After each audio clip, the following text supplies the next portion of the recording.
Hello everyone, welcome back to my channel. তো দেখো, অনেকদিন পরে আবারও ভিডিও নিয়ে এসেছি। আজকে কিন্তু ক্রাফটের উপর ভিডিও আসবে। কি ক্রাফট অবশ্যই তোমরা থাম্বনেলে দেখে নিয়েছো, তো তাও তোমাদেরকে বলে দিই। ফুরিয়ে যাওয়া যে রঙের কৌটোটা ছিল সেটা দিয়েই আজকে একটা ছোট হার্ট বানাবো। তো কিভাবে কি বানাবো সমস্ত প্রসেসটাই তোমাদের সাথে শেয়ার করছি। এটা কিন্তু কোনো টিউটোরিয়াল ভিডিও নয়, এটা আমি জাস্ট শেয়ার করার জন্য ভিডিওটা আর কি করে থাকি।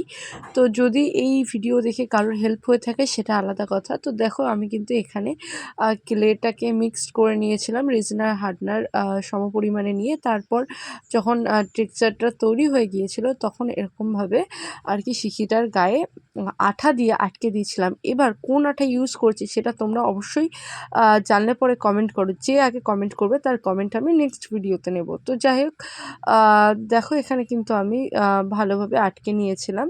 আর কিছুটা অংশ বাদ রেখেছিলাম, কারণ ওই কিছুটা অংশ যদি আটকে দিতাম তাহলে কিন্তু ঢাকনিটা আটকাতো না। আর আমি চাইছিলাম যে ঢাকনিটা আটকাবে প্লাস খুলবে।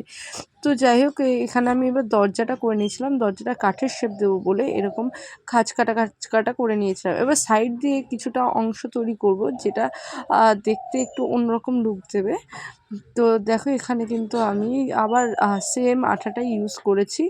তো এইভাবে সাইড দিয়ে রাউন্ড করে দিয়েছিলাম, দেখতে যাতে একটু আর কি রিয়েল লাগে। তো যাই হোক, এবার জানলার পালা। জানলার জন্য আমি কিছুটা ক্লে নিয়ে গোল করে নিয়েছিলাম। তারপর এরকম একটা জিনিস দিয়ে আর কি চৌকো সাইজ করে নিয়েছিলাম। তোমরা যে কোনো জিনিসই ইউজ করতে পারো, এরকম শক্ত একটু পাতলা ধরনের।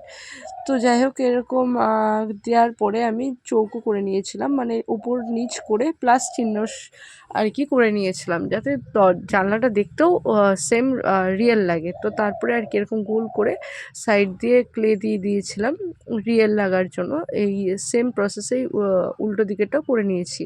দেখো, এবার হাটের নিচের দিকটা তো রেডি হয়ে গিয়েছে বলতে গেলে, কিন্তু উপরের প্রসেসটা এখনও বাকি আছে। এবার উপরের প্রসেসটা কি করছি সেটাও তোমাদের সাথে শেয়ার করছি। উপরের যে ঢাকনিটা আমি নিয়েছিলাম, তো সেটার থেকে এক সাইজ বড় করে আমি ক্লেটাকে বেলে নিয়েছি।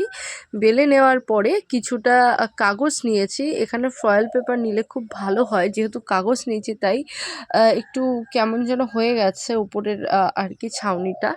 তো তাহলেও আর কিছু করার নেই, এইভাবেই আমি রেখেছি। তো যাই হোক, দেখো এইভাবে পুরো ঢাকনিটা আমি কভার করে নিয়েছি। কিন্তু ঢাকনির নিচে চলে গেলে কিন্তু হবে না, তাহলে আটকাবে না ঢাকনিটা। তাই করতে করতে দেখে নিতে হবে বারবার যে আটকাচ্ছে কিনা। তো এখানে কিন্তু আমার হারটা পুরোপুরি রেডি হয়ে গিয়েছে সুন্দরভাবেই, যদিও কালার এখনও আমি করিনি। তো যদি কালারের ভিডিও আমি তুলতে পারি তাহলে অবশ্যই তোমাদের সাথে সেটাও শেয়ার করব। তো পেছনের আর কি ফুটেজটা একটু অ্যাভয়েড করো। তো টাটা।